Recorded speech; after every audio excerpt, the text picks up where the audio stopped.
Hello, good evening, everyone. Welcome to PMRF Symposium, Day 2, organized by Department of Civil Engineering, IIT Madras. This is Ramakrishna, doctoral research scholar, currently hosting the today's part of the PMRF Symposium. So we'll quickly start the presentations in a couple of minutes.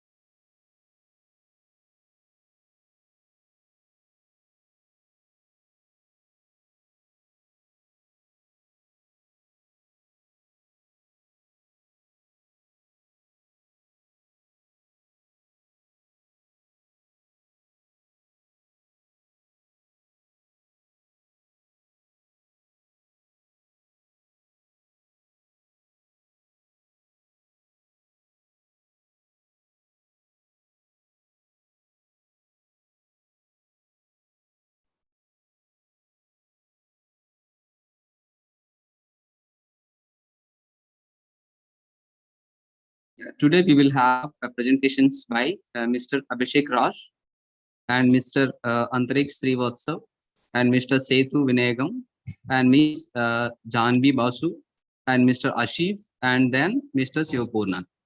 So we'll start with a presentation by Mr. Abhishek Raj now.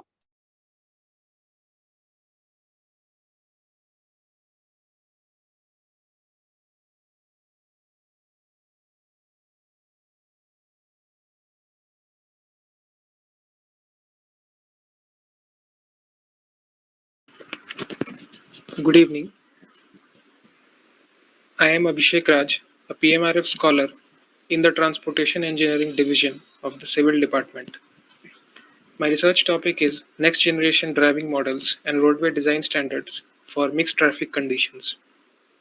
As we all have witnessed, there has been rapid growth in the vehicle ownership in India over the last few decades, and unfortunately this has also been followed by an increase in the number of crashes. Although there have been rapid changes in the vehicular and data collection technologies, but our design standards are still not up to date, and they use simplistic assumptions, and the mixed traffic conditions which is prevalent in our country have not been adequately captured in the standards. Coming to the road network of India, a major part of this network is constituted by two-lane highways, which is around more than 50%. And since two-lane highways are not physically delineated, overtaking maneuvers happen on these highways. And these maneuvers have implications on the safety and level of service of the facility. An important parameter to measure the overtaking maneuvers or judge the overtaking maneuvers on two-lane highways is the overtaking side distance, which is essentially the distance which is required by a faster moving vehicle on the road to pass a slower moving vehicle traveling ahead of it, so that it can efficiently initiate and complete the maneuver by using the lane that is usually reserved for the opposing traffic. So when it comes to studying PSD, a concept called critical position is quite used. This is a point where the side distance needed to complete the pass is equal to the side distance for the abortion of the pass. Initial works by Van Valkenburg and Michael were based on the comparison of bumper positions of the faster and the slower car, also known as passer and impeder, but they failed to model the CP analytically. Later works by Weaver and Glennon used abortion and completion time, but the perception of time may be different for different drivers. So this definition was also not very adequate. A later work by Glennon in 1988, which used critical side distance as the theory behind critical position, has been one of the most successful studies and is still used in Western standards because of its simplified application and almost real replication of the actual maneuver. Although it assumes several parameters, which is also the feature in the later works. So summarizing the gaps in literature, this work on PSD models as well as standards, they are based on most of the work is based on passenger cars, and other vehicle classes such as trucks have not been adequately captured. These models make simplistic assumptions such as assumption of a constant speed difference between the passer and impeder. Environmental and roadway parameters have not been given due importance. Roadway parameters such as gradient and friction may have an effect on PSD. There has not been any significant evaluation for recent vehicular technologies such as electric vehicles, which have emerged in the recent years. Overtaking process in mixed traffic conditions have also not been studied systematically, and class-specific models are missing.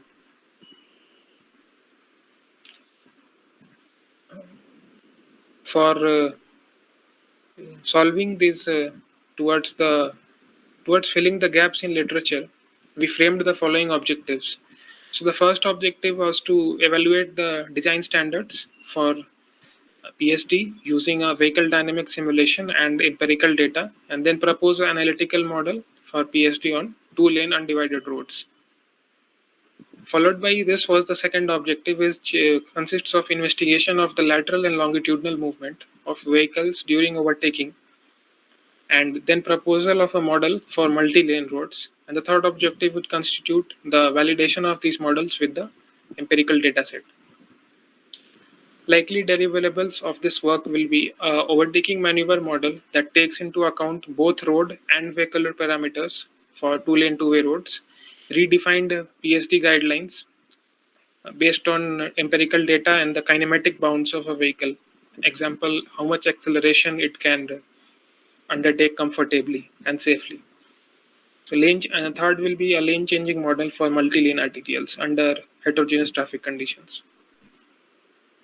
Coming to methodology, the first objective would constitute a review of the literature on existing PSD standards and models, followed by the conduction of test runs in simulation to study the effect of parameters and differences between standards and test run values, and evaluation of this PSD using empirical data from undivided roads, followed by the development of analytical overtaking model for undivided roads. The second objective constitutes a review of literature on lane changing models as well as overtaking models on multi-lane roads so that we can identify a suitable modeling framework and significant variables that affect the passing process.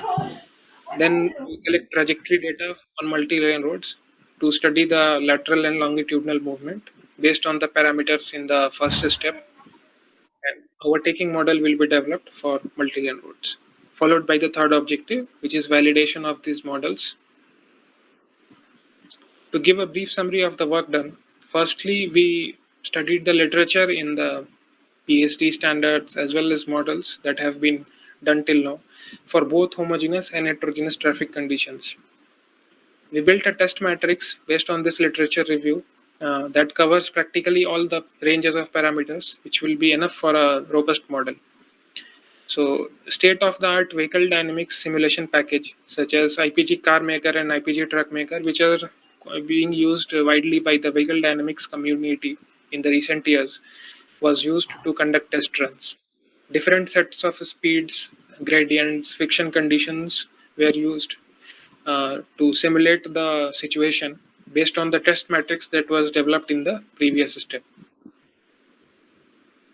Giving an insight into the few of the results that we obtained from IPG car maker. So we observed that the deviations were as high as 94% from the Western standards of AASHTO, which indicates underestimation of the PSD by AASHTO, which may indicate a safety risk.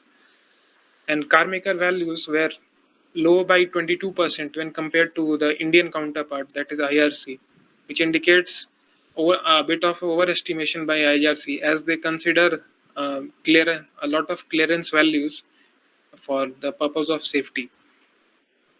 Effect of longitudinal gradient was found to be negligible, and this was attributed to the fact that modern vehicles have improved acceleration capabilities compared to what vehicles we had in the 1980s or 1990s. Acceleration has improved a lot, and friction was found to have an effect on PSD. Lower friction levels demanded higher PSD values.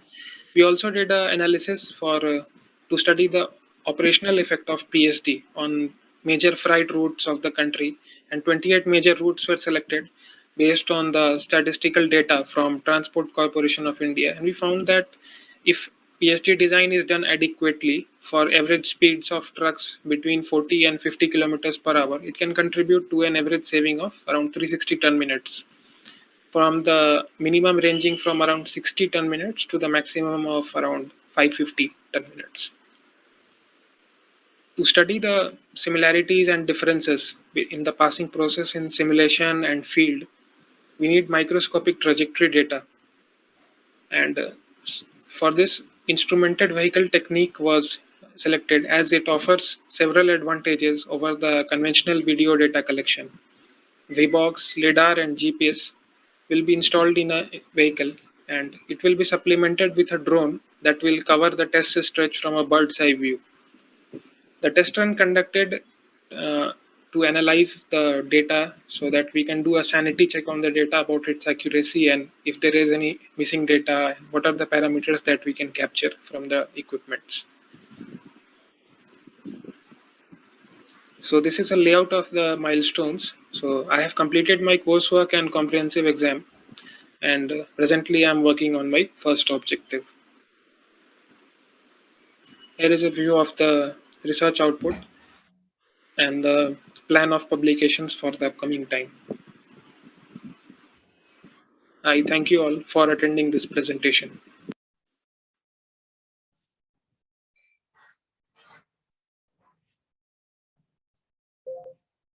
Thank you, Abhishek. Now the floor is open to the participants. The participants can post your questions in the chat box, or you can unmute yourself and directly ask the questions. I request Abhishek to switch on the video while answering the questions.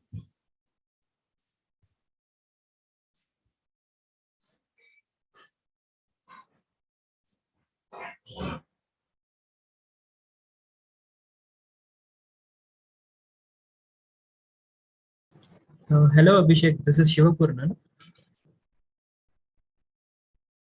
Can you hear me? Yeah. Hello.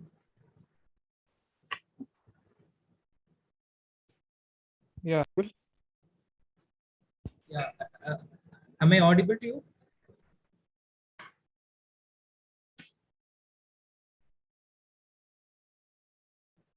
Hello.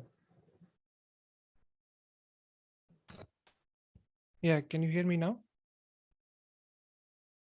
I think there is some problem with the net. I don't know. It's in my end or. Shivapurnan, you are audible. Maybe I think Abhishek must have some internet issue. Okay. Maybe then I can post my questions in the comment box, and whenever he is available, he can answer. Yeah, that should be fine.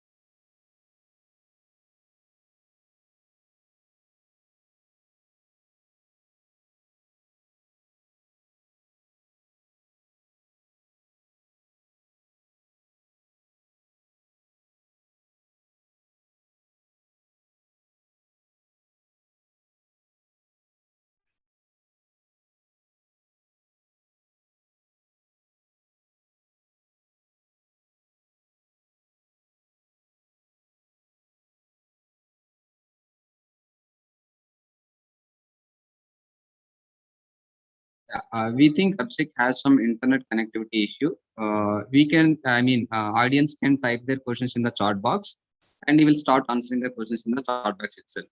Since there are no questions from the YouTube, we'll go ahead with the next presentation.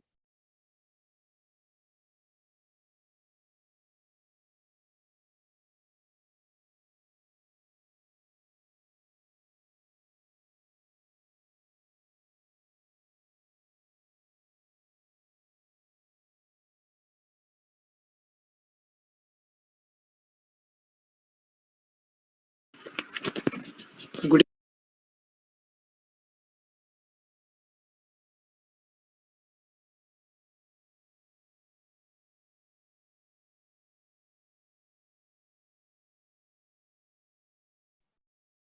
Yeah, the next presentation is by Mr. Antarik Srivatsav.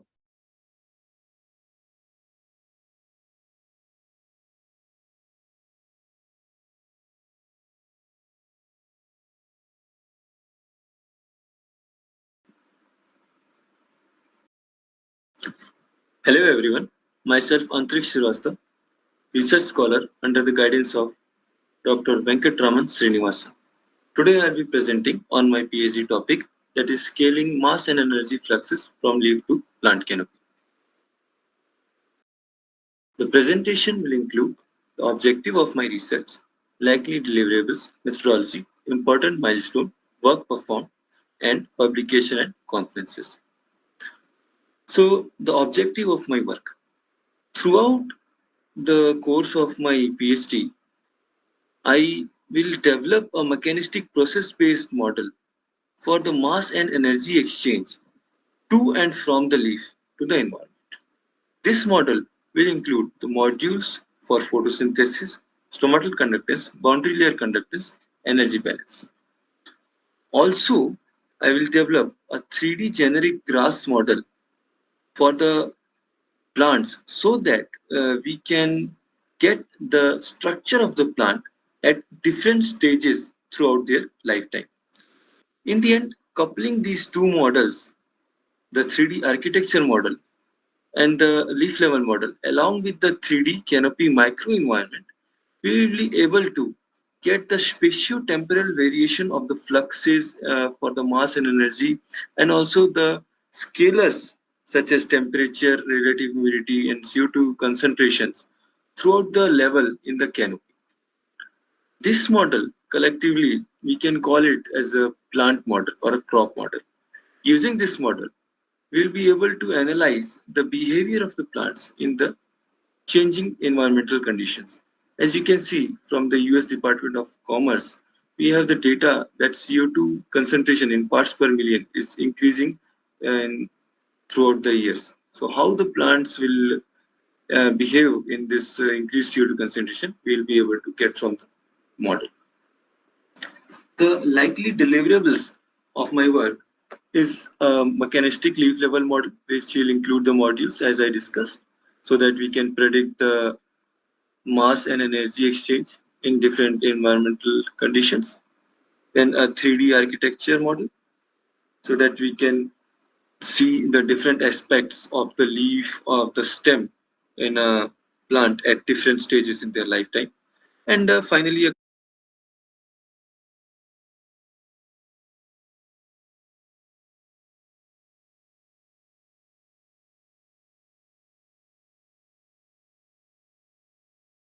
coupled 3D plant model, so that we will be able to get all these data and the scalar profile in a plant in different canopy levels. So how does the plant work? We can see from this figure from this flowchart. So the model works by initializing all the variables. So we'll initialize the temperature for the leaf, we'll initialize the CO2 concentration inside the leaf, and all the other variables. And from the obtained data from the greenhouse plants, we'll create a canopy for the plant. Using that canopy, we'll perform a ray tracing modeling so that we can get how much light is being absorbed by each of the facets in the leaf. Using this light absorbed by the leaf as an input and the weather conditions such as relative humidity, CO2 concentration, and temperature, we'll put these input in the leaf level model. And with this model, as you can see here, this represents the leaf level model, we'll be able to get the mass and energy fluxes to and from the leaf. So this model, you can see that includes the modules for the photosynthesis, mesophyll conductance, stomatal conductance, boundary layer conductance, energy balance, and are tightly interconnected with each other.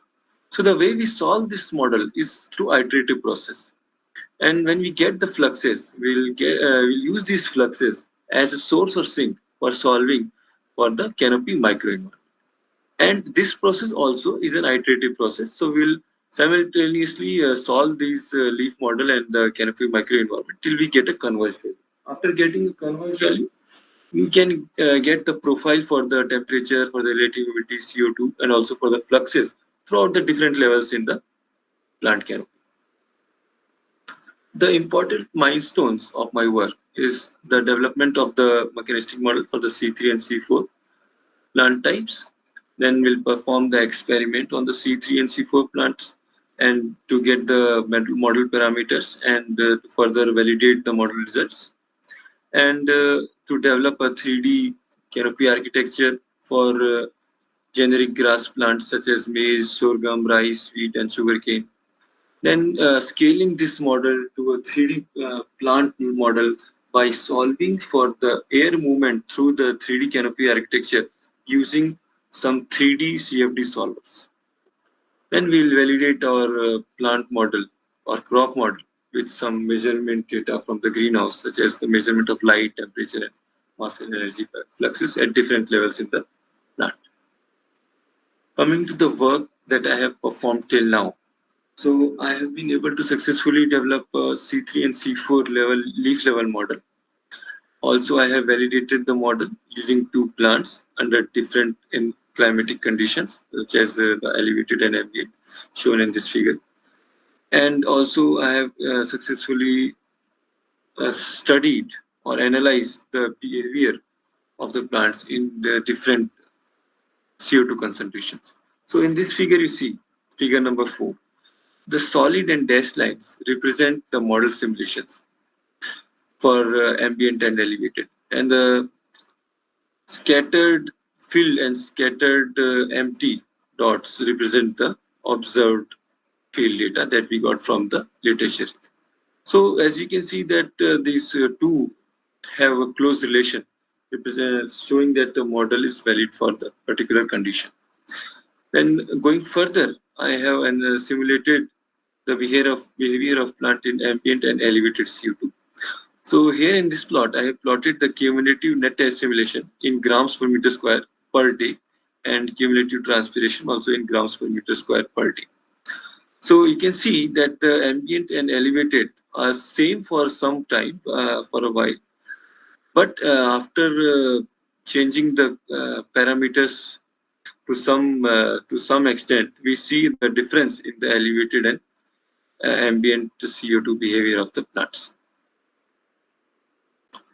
Also, I have successfully developed this generic 3D maize architecture in this figure, and the early stage rice plant, then a late stage, the middle stage rice plant, and also a canopy of rice plants with plants arranged in a matrix of 5 by 5.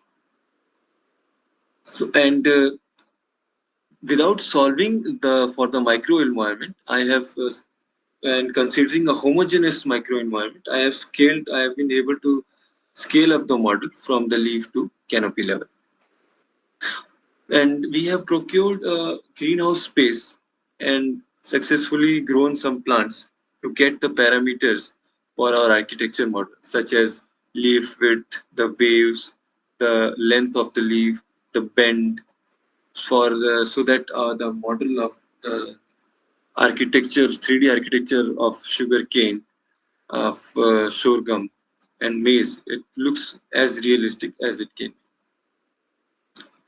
Coming to the publication and conferences, my paper reducing stomatal conductance in C4 plants, a trade-off between water and CO2, was accepted for conference in AGU fall meeting, which is going to be in December 2021 in New Orleans.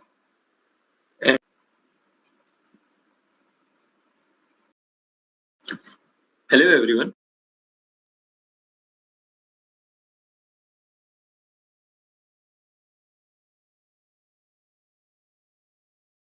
Thank you, Antrix.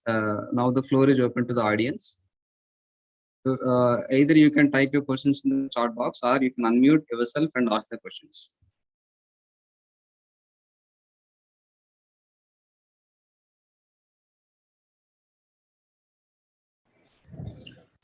Yeah, this is Mahalingam. It's audible? Yes, Mahiling, you are audible.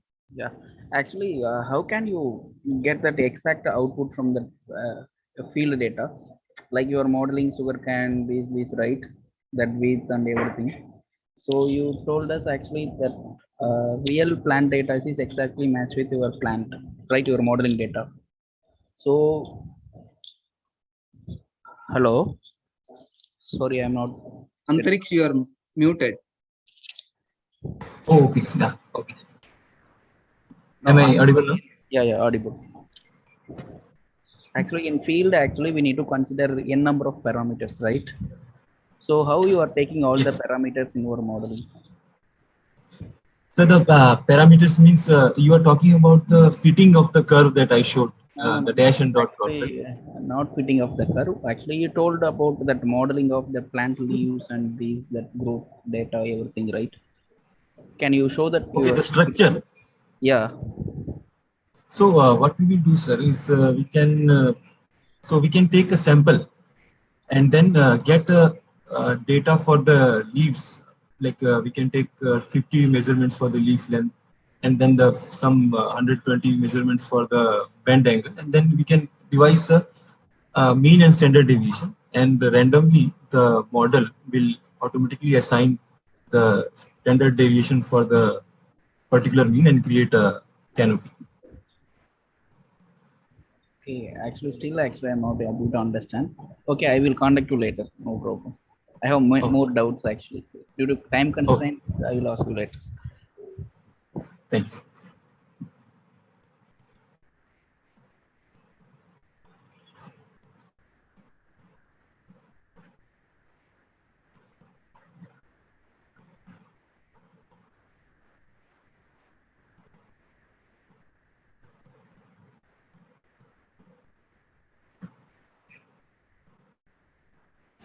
Hi, Antrix, this is Gaurav. Yes. So I have one doubt that whether in your modeling you have considered the presence of CO2 and O2 like constant, or is there any variation in that? Because in field mostly it won't be constant.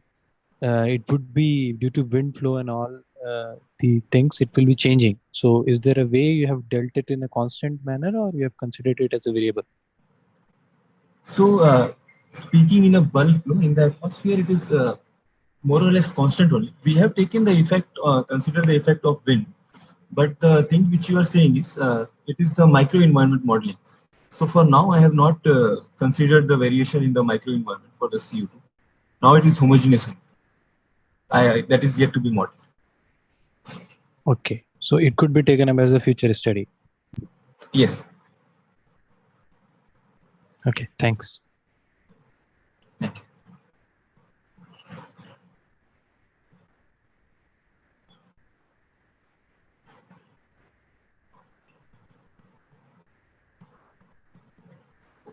So I have a question in the comment. Why are plants primarily green, and how do you think it would have evolved differently had we been exposed to solar radiation in different frequency range? So plants are green because of the chlorophyll in green pigment.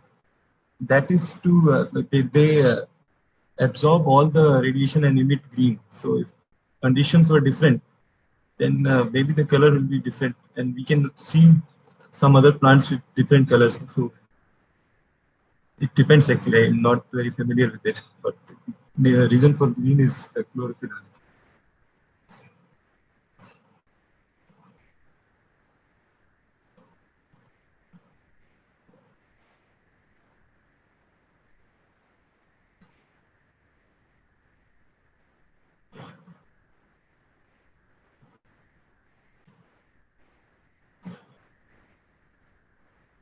It seems there are no more questions.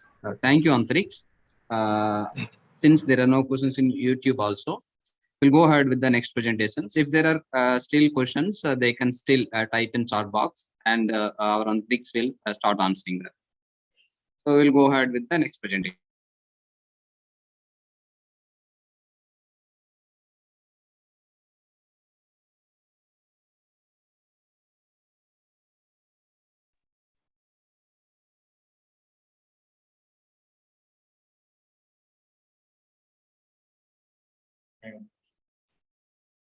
our next speaker is Mr. Sethu Vinayagam.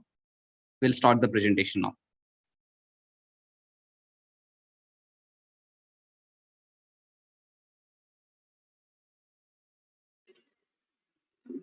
Hello everyone, my name is Sethu Vinayagam. I am a PhD scholar in the Department of Civil Engineering at IIT Madras, working under the guidance of Dr. Bhargava Ramachilupuri and Dr. Karthik K. Srinivasan. I will be presenting my research work titled Connected Vehicle Algorithms and Applications to Improve Transit Passenger Safety, Reliability and Efficiency.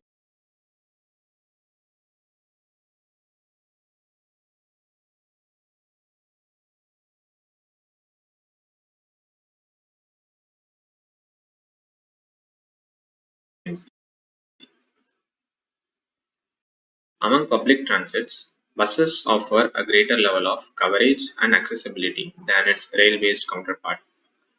However, because of its interaction with other surface traffic modes, it is inefficient, prone to accidents, and unreliable. This has led to a decreasing public transport's mode share and an increasing growth of personal vehicle usage. This has several consequences, such as increasing congestion levels in the city and higher vehicular emissions, etc. In order for the transportation system to be sustainable, it is necessary that the public transport's mode share is increased. To achieve this goal, we need richer data on vehicle trajectories, driver behavior, traffic state, etc. Connected vehicles is an emerging technology in the field of intelligent transportation systems. Connected vehicle technology can enable access to this data for developing potential solutions that make public transit services more attractive.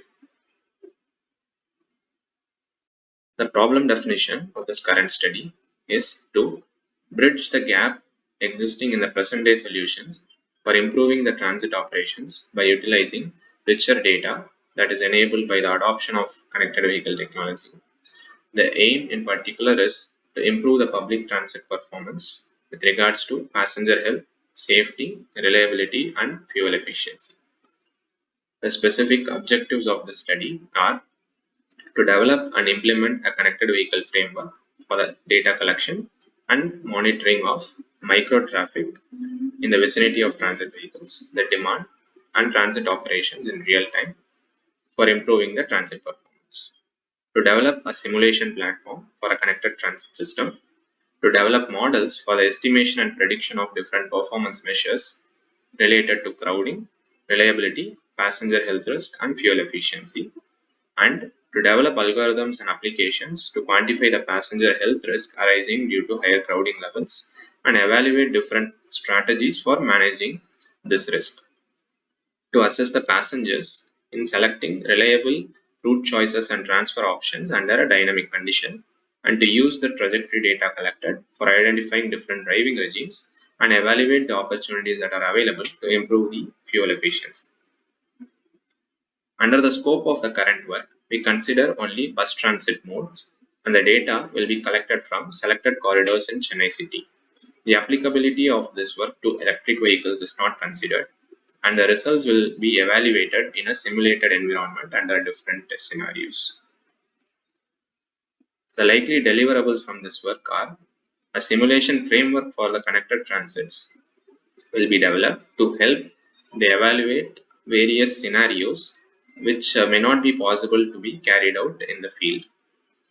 An optimal trajectory algorithm along with a fuel consumption model will provide feedback on the driving behavior, which will be useful for the transit agencies for developing training programs or to provide incentives based on efficient driving behavior.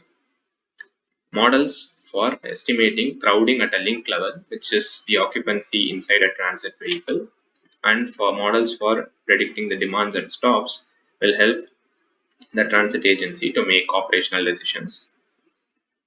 A multi-objective shortest paths algorithm to provide reliable route choices and transfer options for passengers, helping them to minimize their waiting and journey times. The work plan can be divided into three major tasks regarding the data collection, models and algorithms, and the applications. So under the data, we have different sources of data: data from the network, data from the transit vehicles, data from the passengers, and data from the vehicles that are in the vicinity of the transit vehicles. So from network level information such as the links, routes, the sequence of stops, their location, etc. Traffic state information such as speed, density, travel time, flow, and the location of signals. Transit vehicle data such as the speed of the vehicle, the fuel consumption, the rate of acceleration, deceleration, live location of the vehicles. Data from passengers such as the origin destination choice, the trip time, and the demand at different stops. And data from the vehicles that are surrounding the transit vehicles, such as the type of the vehicles, their proximity to the transit vehicle, their direction of travel with respect to the transit vehicle, and the speed at which they are traveling will be collected. The different models and algorithms that will be developed are a model for fuel consumption estimation, state estimation and prediction, surrogate safety models, and models for travel time estimation. And algorithms for multi-objective shortest paths, optimal trajectory, and personalized warnings. Finally, the models and algorithms need to be brought together into practical applications, such as applications for providing driver feedback, or collision avoidance, and a route planner for providing reliable route choices for the passengers. I will now talk about some of the work that has been performed. The first is a k-simple shortest paths algorithm that is developed. A path in a network is nothing but a sequence of nodes, and a simple path is a path where no node is repeated more than once. So the proposed algorithm is comes under a class of shortest paths algorithm called as a label setting algorithm.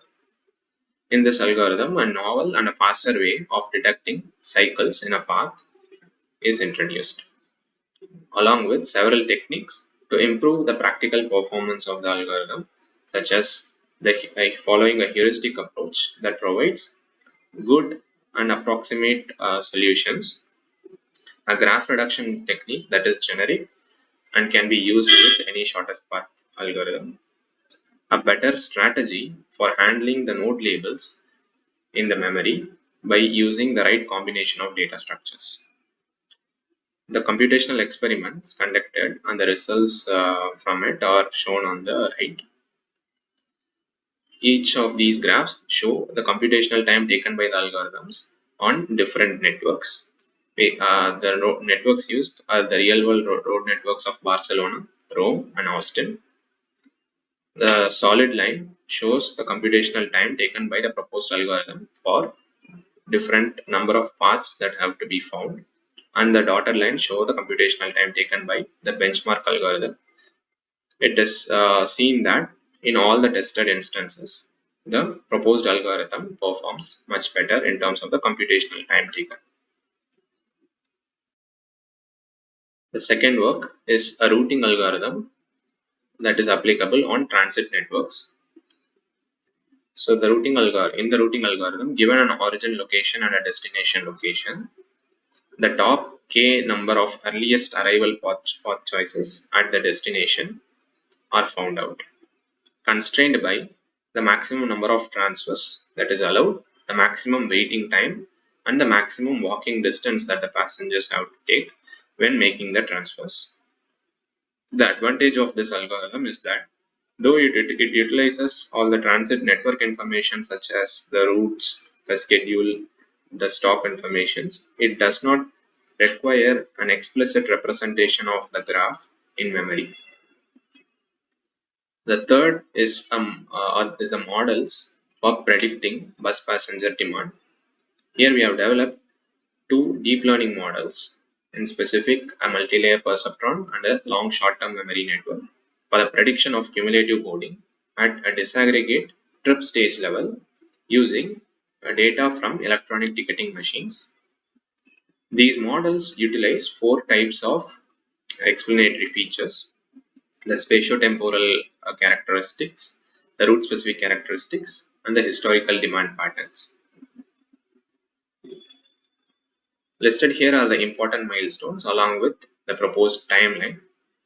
Currently, existing models and algorithms from the literature are being reviewed along with development of the proposed models and algorithms. Shown here are the research output generated so far.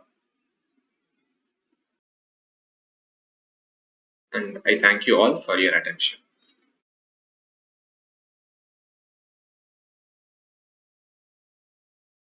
Thank you, Mr. Setu. Now the floor is open to the audience.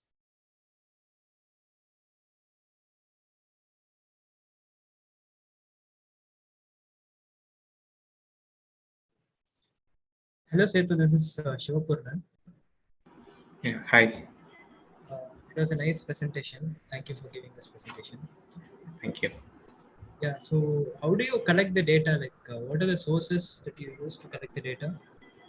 Yeah, right. So, and what so regions we did you have, like the countries that you shown, like the regions Barcelona, Rome, those were the regions that you collected, or for our country? yeah, so that particular data is for the shortest path algorithm. It is an open source data that is available on the internet. So that is the data on the road network information, such as what are the road links, what are the junctions present, and for some networks we have information on the travel time and travel speed, etc. But that is an openly available data that is useful for that particular work for the shortest path algorithm. So regarding the other data that I was showing in my work plan, so that will be collected from the Chennai city. So that we have again different sources of data again. So the network level information, and it will be collected from the transit agency and also from web sources. The data related to the vehicles will be collected using the devices that have been installed on the transit vehicles. So we have projects going on in the department. So and the transit buses on certain corridors have been fitted with GPS devices and Wi-Fi devices, so with which we collect that information. And data regarding the passenger demand, etc., are again provided by the transit agency in the form of the electronic ticketing machine sales and so on. And what about the vehicles that are nearby? Yeah, so that again will be collected from the onboard devices present in the transit vehicles, so which would be capturing the Wi-Fi signals that will be present, that will be emitted by the nearby vehicles. So the passengers from the nearby vehicles, from their devices, we can collect the signals from the Wi-Fi enabled devices. But what percentage of vehicles would have those things on? We cannot Yeah, demand everyone to be having their right. devices on. Correct. So that is the challenge. So it will not be clean and in a format that is readily usable. So one of the challenges that we need to make sure we have good representative sample, and also we need to further process it in order for that to be usable by the models and the algorithms. But can't we have sensors in the transit buses which can detect the nearby vehicles and its speed directly rather than using their data? Yeah, so that is another possibility. So that requires again another specific set of installations. So we have to explore that possibility. So it is currently we have not fully completed that. So it is under progress. And what do you think will be the major difficulties for an Indian road scenario compared to Right. the ones in the literature? Yeah. So the major difference is we see in the literature and what we see in our condition is the heterogeneous traffic. So the chaotic behavior, so non-lane based traffic and and the different vehicle compositions that pose a challenge for any solutions that we develop. So we again see even for transits, connected technology solutions have been some solutions have been developed, but again it is in the Western scenarios. So where they consider dedicated lanes for buses. So it is much easier in that case to implement it. Whereas in our case, how do we even after we see develop solutions, how do we even give the feedback and ensure compliance in real time for that to be effective? So those will be the challenges. But what I was thinking was, if the model is able to capture all the heterogeneity and other factors from the data that you're collecting, so can that be? Can you not be able to get the results taking those into effect? Because even though there are heterogeneities and non-lane compliance, but still you are collecting data for that, right? You are collecting how the nearby vehicles are moving and so on. So yeah, the model should be able to predict it, right? Yes, so that's a model. Yes, but developing that is the challenge. So it is the model is it's not straightforward to predict it because there is a lot of uncertainty, because there is the data that we collect, again, as I was mentioning earlier, it is not clean, and it is difficult to ascertain what type of vehicle it is that is nearby. So depending on the vehicle dynamics would change. So the speed would change. So the models, developing the model for that to accurately predict or estimate for the near future how the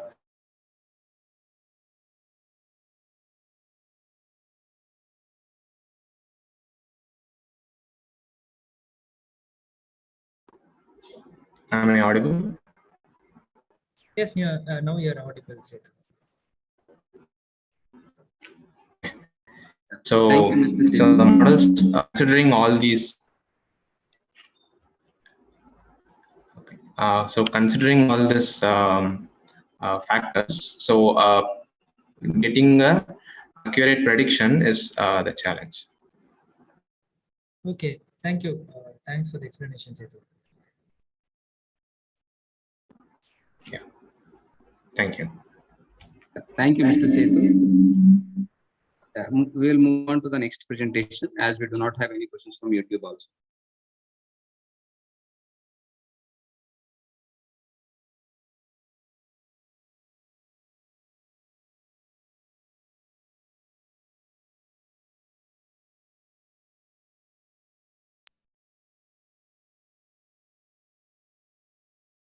Our next speaker is Ms. Chanvi. We are starting the presentation now.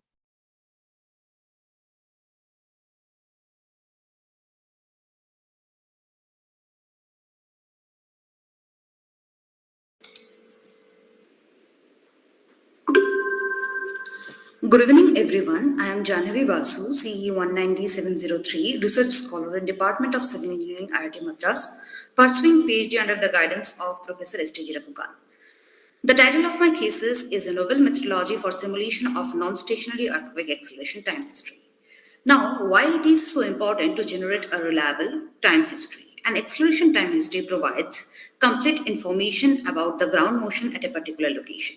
In linear analysis, ground motion parameters like PGA, PGV, PGD, areas intensity, cumulative absolute velocity, and so on are estimated, which are important for engineering purposes. On the other hand, for nonlinear analysis of the structure, acceleration time histories are the fundamental input. Usually, a synthetic ground motion accelerogram can be simulated using empirical or numerical approaches. The first approach includes data-driven time frequency analysis. For this purpose, and simple empirical mode decomposition is used to obtain evolutionary power spectral density, where acceleration time history is decomposed into simple empirical oscillatory modes called intrinsic mode functions. The second approach includes mechanics-based model in which a 3D shear wave velocity model will be developed and Spectrum 3D Cartesian package will be employed to simulate low frequency time histories and validated for strong motion data in Northeast India. Northeast India is one of the most seismically active regions in the world. The region is considered as seismic zone 5 according to IS 1893-2002 with possible peak acceleration of 0.35 to 0.4 G according to Global Seismic Hazard Assessment Program, which indicates very severe seismic activity. Now, considering all the necessities, following objectives are framed for the study, and the main focus of this thesis is to generate acceleration time histories using both the empirical and the numerical approaches and also develop a scaling relation for GMPs that models non-stationarity in the data. In the objective of generation of time histories using empirical approach, there are several developments in the literature. Sabita and Pugli's 1996 proposed a stochastic model to generate non-stationary time histories with random and uncorrelated phases. The model is further developed by Bose et al. 2006 and again by Sabita et al. 2021, where log normal function is calibrated with Brune's omega square model for frequency envelope. The model is based on S transform. The frequency resolution of S transform deteriorates with higher frequency. Therefore, in the present study, the model is developed from HHT through EMD, where the frequency and the time distributions are extracted in the similar way as Savita et al. 2021. Now, Huang et al. 1998 proposed that nonlinear and non-stationary data can be handled through empirical mode decomposition with Hilbert-Huang transformation. Wu and Huang 2009 further modified EMD as an ensemble EMD, which includes shifting an ensemble of white noise modulated signal to remove signal intermittency. The application of EMD is further explored, and an adaptive time frequency analysis to study non-stationary data based on nonlinear matching pursuit is presented by Ho and Shi 2013. The proposed method is stable to noise perturbation. However, the accuracy of decomposition at the endpoints is highly dependent on good scaling property of the data. Moreover, several other challenging issues in EMD, like end effect of the data, are yet to be solved. Now, as a preliminary analysis, acceleration time histories are generated for Indian earthquake as shown in the figure at a station, Kuch Bihar, recorded during the 2009 moment magnitude 6.1 Bhutan earthquake. It can be observed that the variance captured by the modes reduces with IMFs, and the trend in the data of last IMF points towards the non-stationarity in the time history, and also the energy is observed to vary with both frequency and time. Here, the frequency envelope is a Brune's seismological model, and the time envelope of the ground motion is a log normal distribution function. Here, the GMPs like area intensity, significant duration, central frequency, and frequency bandwidth are applied in the formulation of the envelopes. Finally, the resultant Hilbert energy spectra envelope is obtained using van der Waals distribution by multiplying frequency and time envelopes, and the acceleration time history is generated by inverse Fourier transformation. Here it can be seen that the peak values and strong motion durations are matching well with the recorded data. To further understand the GMPs and GMPs of a region, a detailed analysis of 25th April 2015 Nepal earthquake is carried out. The 25th April 2015 Nepal earthquake is the first megathrust event in Himalayan orogeny that provides a relatively well recorded data set. The study includes a comprehensive analysis of the main shock and its 5 major aftershocks through 21 well-established ground motion parameters. The analysis is presented for near-field stations of Kathmandu Basin and far-field stations of Indus Basin, including the behavior with varying sediment thickness. It is observed that the first 10 IMFs are sufficient to generate the original data, and the IMFs of acceleration time history for the station Sanothemi or THM in Kathmandu Valley is shown here. It is observed that for the stations at sediment sites, higher IMFs are more predominant. Now, the question comes, how then the instantaneous frequencies vary with sediment depth and how to characterize site amplification due to sediment depth. It is observed that the dominant mean IFs are decreasing as the rupture distance and the sediment thickness increases. For better understanding, site amplification analysis is carried out. Several techniques have been in use, of which the most common procedure is comparing the horizontal to vertical spectral ratio. However, the method is infamous for not estimating the exact amplification value. Now, Fourier spectral analysis such as SSR technique and RSS technique were suitable for the present scenario, and they have been successfully used previously to estimate the site amplification in IGP and Kathmandu Basin by many authors. However, the studies considering Fourier-based amplification assumes linear behavior of site sediments. Therefore, the effect of site nonlinearity can be characterized by estimating site amplification based on marginal spectrum obtained from Hilbert-Huang transformation considering temporal non-stationarity as shown by Zhang 2006. It is defined as the ratio of marginal Hilbert amplitude spectra of sedimentary site to the rock site. A significant increase in the amplification values can be observed at these frequencies for HHT-based method than Fourier-based method. In fact, the amplification factors cannot be found for many sites in IGP due to lack of information regarding a sufficiently close hard rock site. Therefore, given a comprehensive data set, the nonlinear behavior and the effect of sediment depth on amplification of the site can be studied further for insightful observations. Further, a region-specific ground motion prediction equation is developed for the 21 estimated GMPs with predictor variables, moment magnitude, rupture distance, flag for VS30 and the site and sediment depth variation using nonlinear mixed effect regression analysis to incorporate both fixed and random effects. Then the estimated GMPs are compared with well-established prediction models that can be applicable to the study region, and for some GMPs, and a superior prediction is observed from the estimates of the current model. In addition, the evaluation of ranking indices also highlights the efficiency of the current model. The GMP model given here is not only region-specific but also source-specific. Analysis using a wide range of data would provide a goodness of the model and its applicability. Further, the GMPs for the higher order parameters can be even used to generate an acceleration time history using stochastic method as the one given by Savita and Pugliese, which can be used for nonlinear dynamic analysis. Now, towards the objective of generation of time histories using numerical approach, the present study focuses on developing a 3D shear velocity model and applying it to perform ground motion simulations for Northeast India.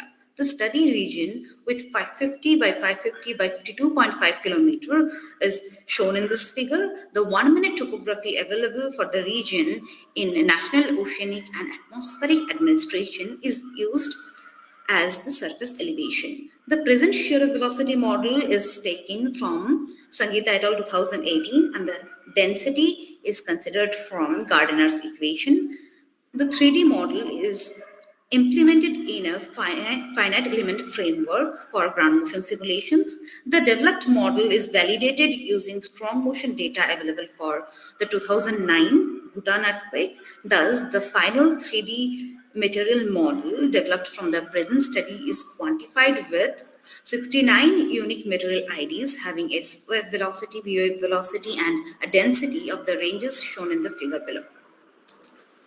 Now, the ground motion simulation is performed in the present study by implementing Spectrum 3D Cartesian package on Aqua supercluster available at IIT Madras. In the present study, 5 degree by 5 degree region is discretized with 320 spectral elements along each direction at the surface, and along the depth, 5 interfaces are considered, and the mesh size will gradually increase from 0.2 kilometer at the surface to 5 kilometer at the bottom. The time step is chosen as 0.0015 seconds to ensure numerical stability. The simulations are performed by parallel programming based upon message passing interface or MPI with 80 processors. For the generation of seismic waves, the centroid moment tensor or CMT is given as input, and it can be observed that the simulated velocity time histories and the corresponding Fourier amplitude spectra is matching well with the recorded ones. Therefore, the model can be used to generate time histories for historical events to understand the seismicity of the region and the potential of future earthquakes. These are the visible research outputs, and the following references are being used in the study. Thank you.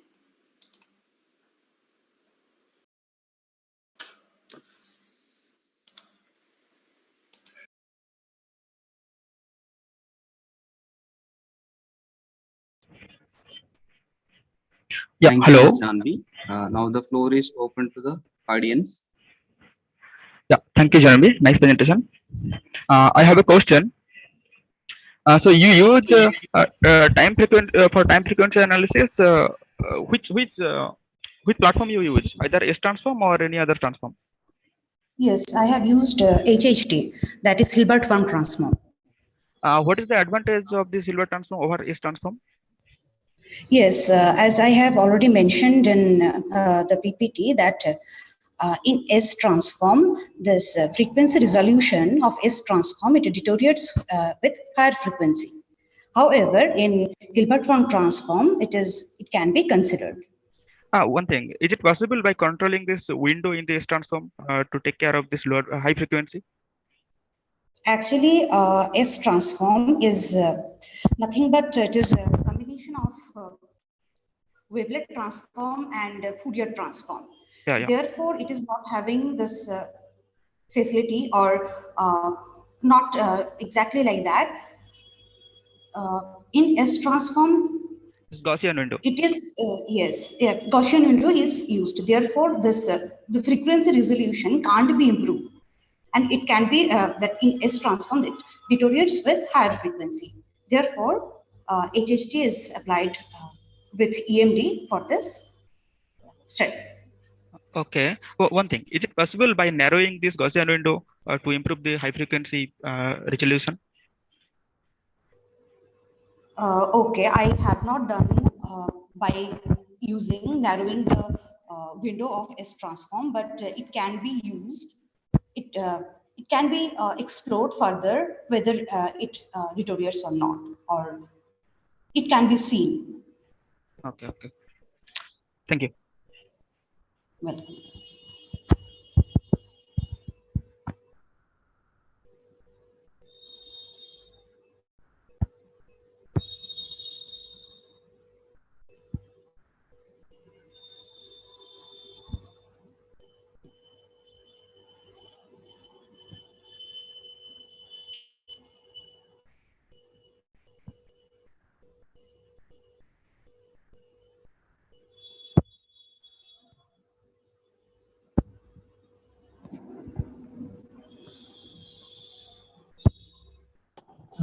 Hi, Janavi.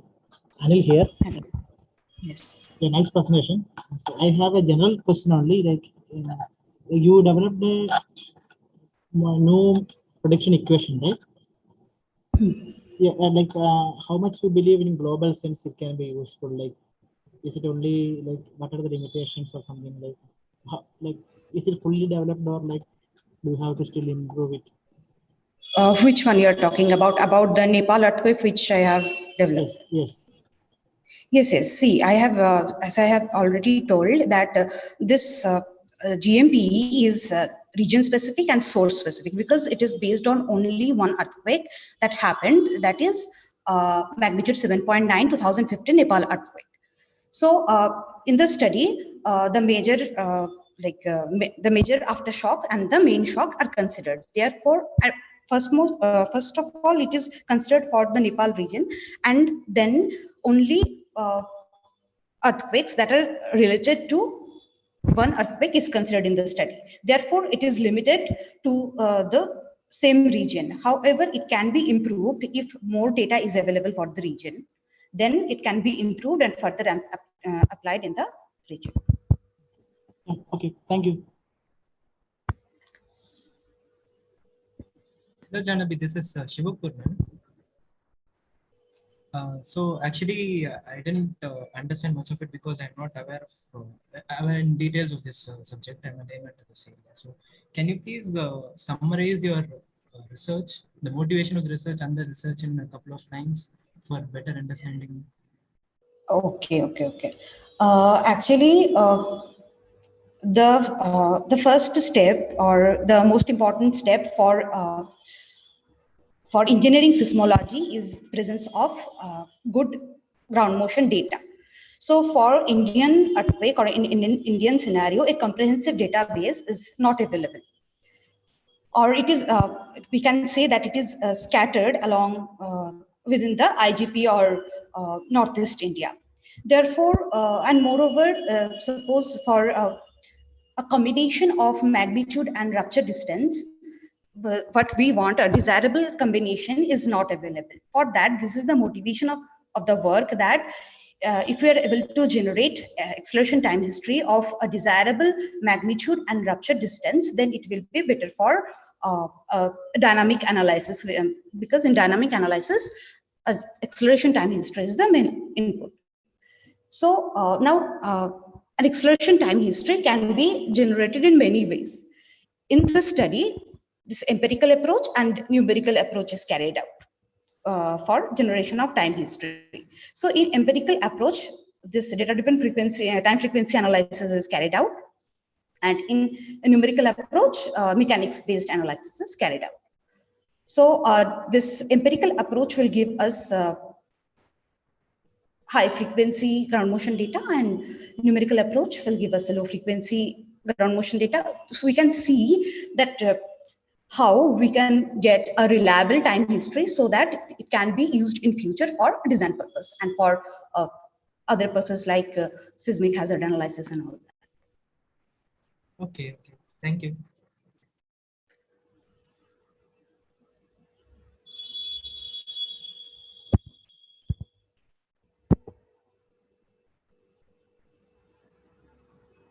Thank you, Ms. Shanvi. We are running out of time. We will move on to the next presentation. If there are still questions for Janvi, you can post it in chat, and she will be answering that.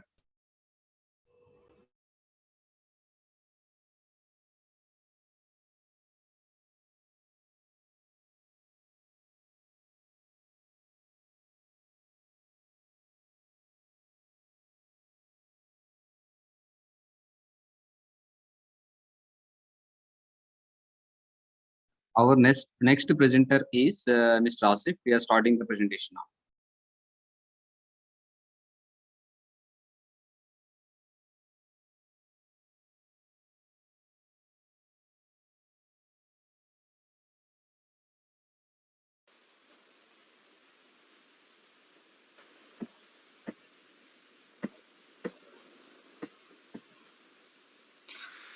Hi everyone, my name is Asaf Jilani Bhatt.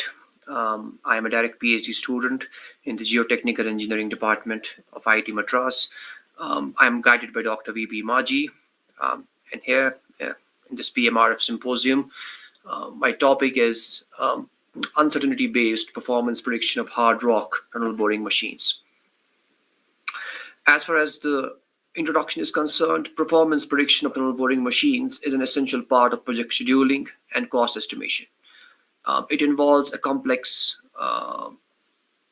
good understanding of complexities in the site geology, machine specifications or tunnel boring machine specifications, and site management.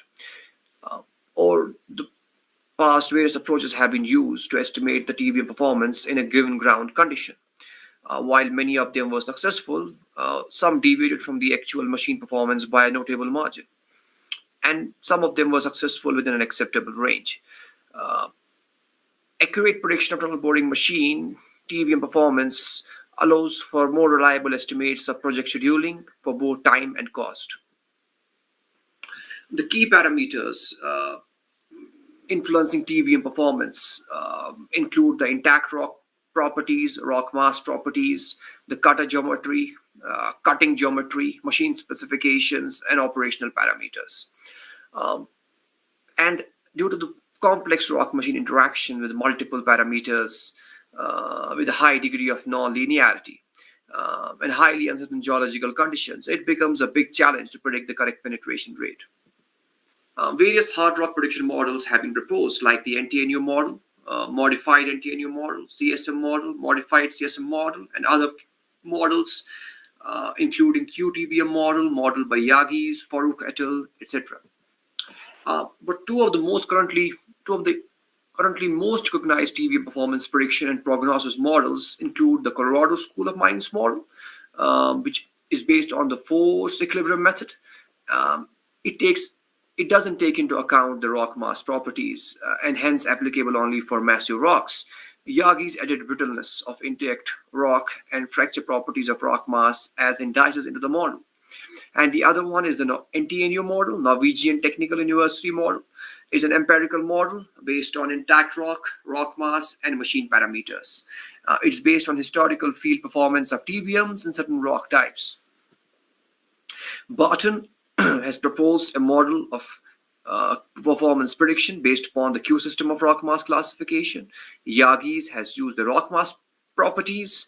And besides these theoretical and empirical models, soft computing methods have been used to predict the penetration rate, including neurophysi method, artificial neural networks, etc. Most of the performance prediction models, as far as the research gap is concerned, most of the performance prediction models have some of the other disadvantages, like CSM does not completely represent the real rock mass conditions. It ignores the influence of joints and rock mass on TBM penetration rate. The NTNU model requires special experiments for drilling, and such data is not commonly available. QTBM model originates from Q system of rock mass classification, and then there are too many parameters for practical applications. And Farouk et al. Conducted a study to evaluate the accuracy of these models, and it was found that most of these models tend to overestimate the performance of the tunnel boring machine.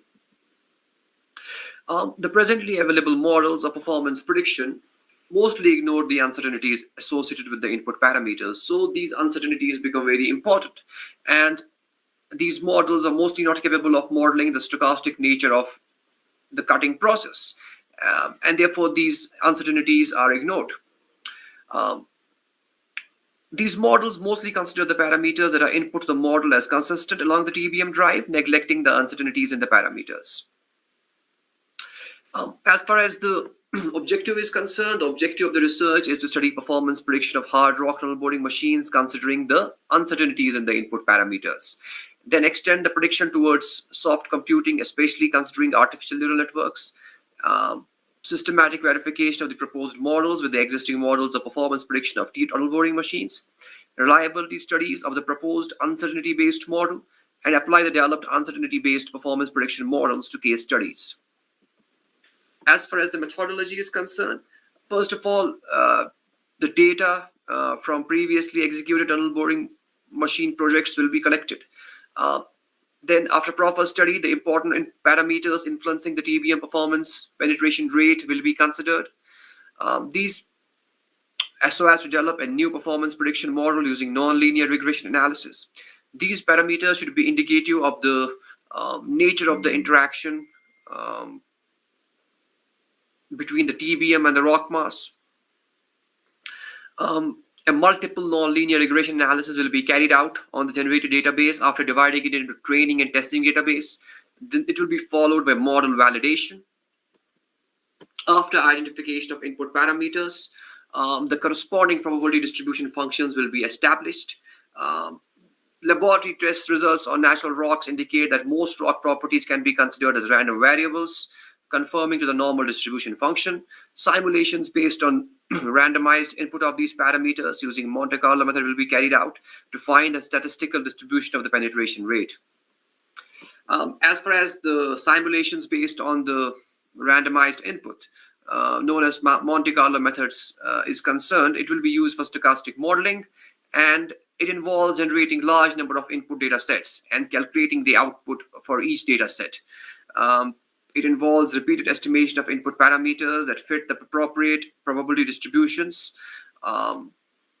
determination of output using the deterministic model, and determination of probability distribution function of the computed output. The probability distribution function may be approximated by a histogram from which useful statistics of y can be computed.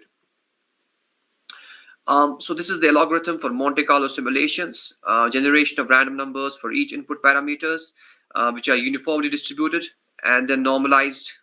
The generated random numbers to be adjusted to consider the correlation among them. The correlated random number to be used along with the statistics of uncertain input parameters to reevaluate them, and the new values to be used as inputs for the deterministic model and the penetration rate calculated. This will be repeated till the desired number of trials to find the statistical distribution of penetration rate. So further, after the stochastic modeling, it is proposed to come up with the model of TVM performance prediction using artificial neural networks and its comparison with the probabilistic model developed. Finally, the model proposed to be extended for field application. As far as the importance of work with respect to our country, India, is concerned, India's potential is immense with respect to TBM tunneling. However, our experience with respect to TBM tunneling is limited. So a lot of projects are coming up in our country.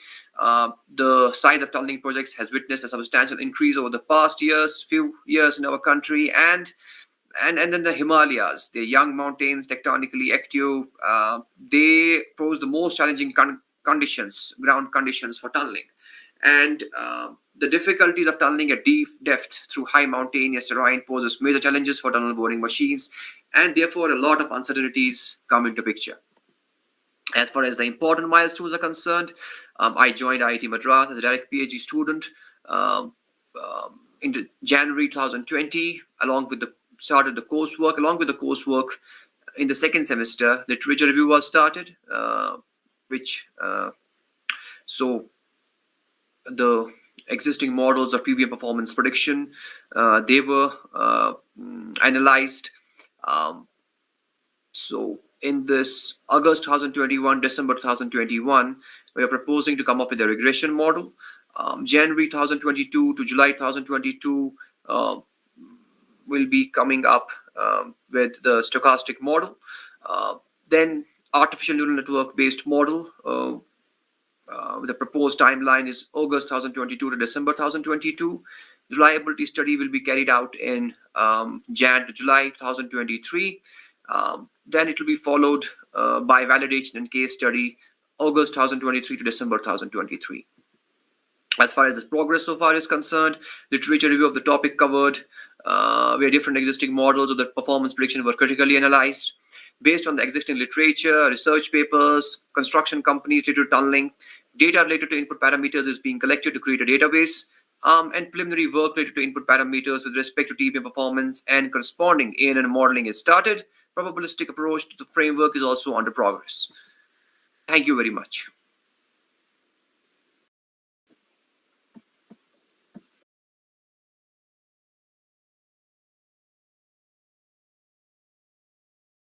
Thank you, Mr. Asif. Now the floor is open to the audience.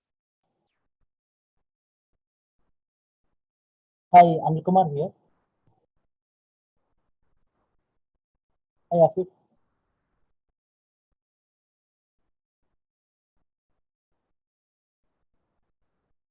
Asif, can you hear me?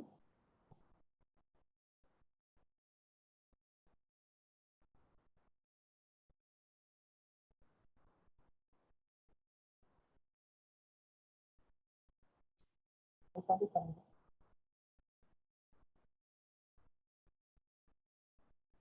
Asif, are you there? Asif?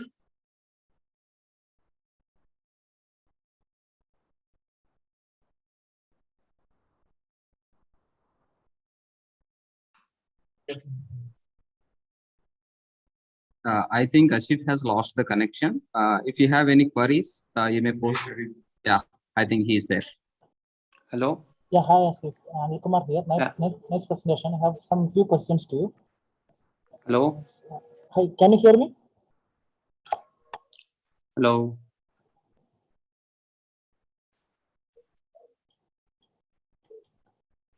Asif, can you hear us? Yes, now I can hear you. Yeah. Hi Asif. Hi. I have few questions. One question is like how much non-linearity do you expect? Like you said you are going to do a Monte Carlo and ANN and everything. So while varying the input parameters, how much like is it a linear relation or how much non-linearity you are you expecting with the like when you change the material properties or the properties of the rock? So how it is going to affect the output? Like, do you have any idea? Like it's okay. Will it be very non-linear? The voice is breaking. Can you please type your question? Yeah, I'll type my question. Okay.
Hello. Yes, Asif. Okay, so when we take the uncertainty associated with the input parameters into account, it's going to improve. I think it's going to improve the output, because we are taking the uncertainties into account, which has not been taken into account in the previous models.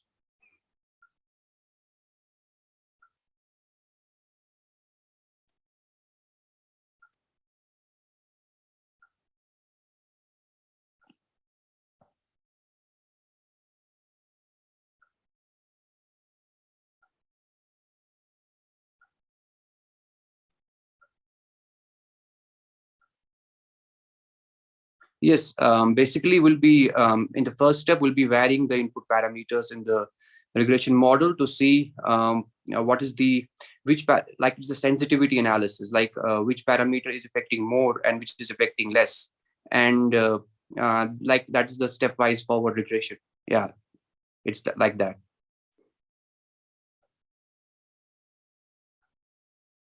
Like we have got the properties affecting the penetration rate, like we have got the intact rock parameters, rock mass parameters, and the machine parameters. So we'll be taking the intact rock parameters, rock mass parameters, and machine parameters, and then doing the sensitivity analysis. Initially, firstly, we'll be seeing what is the correlation of each of these individual parameters. Like in the intact rock parameters, we have got inaxial compressive strength, tensile strength, rock abrasivity.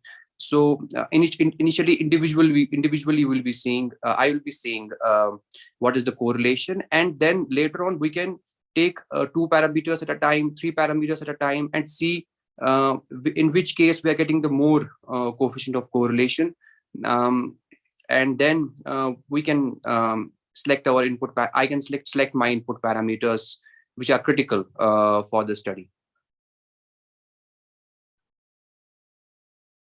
Thank you.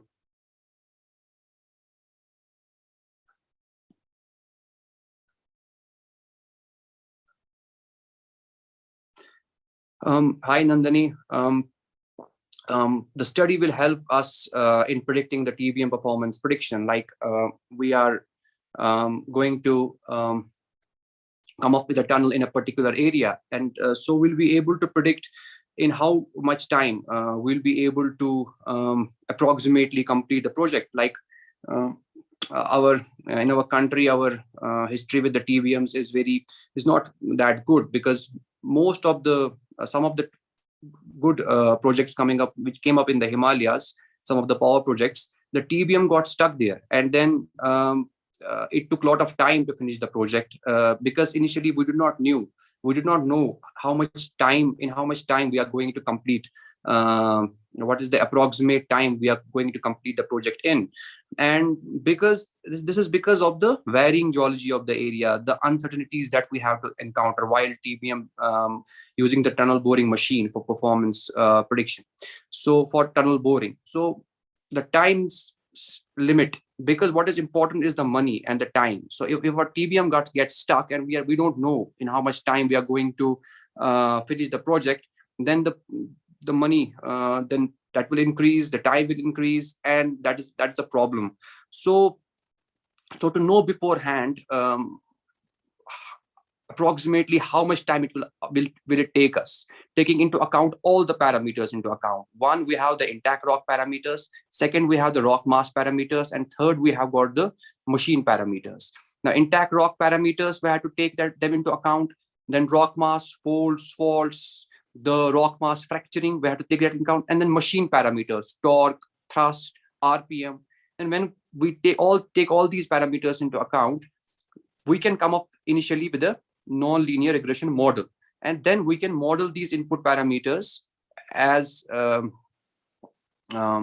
using a probability distribution, and then we can take the uncertainties into account and come up with a probabilistic model, and then we can compare the two models so that we can come up with a model by which we can predict beforehand how much time it's going to take us for boring a particular tunnel using the tunnel boring machines. And finally, we'll be using artificial neural networks to generate a model based upon the ANNs, and then we'll be applying these models to a particular case study, and then we'll be validating these models. So the basic idea is we want to save time, we want to save money, and that's where it's going to help us.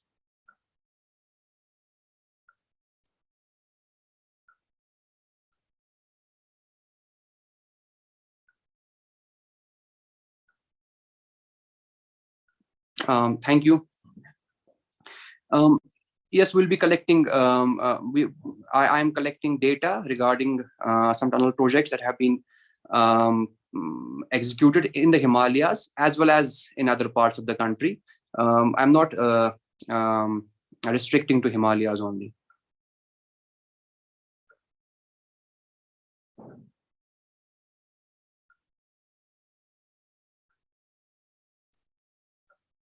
Thank you, Mr. Asif. Thank you. Yeah, if there are any more questions for Asif, you can please type in the chat box. I will be answering it. We will move on to the next presentation. Thank you. Bye.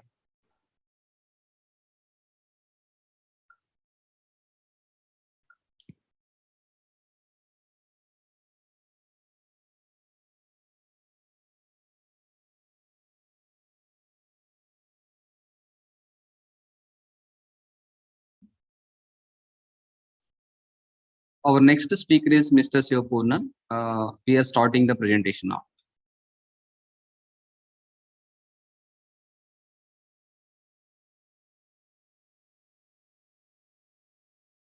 Hello, I welcome you for my presentation on design of origami-based metamaterials with programmable Poisson's ratio.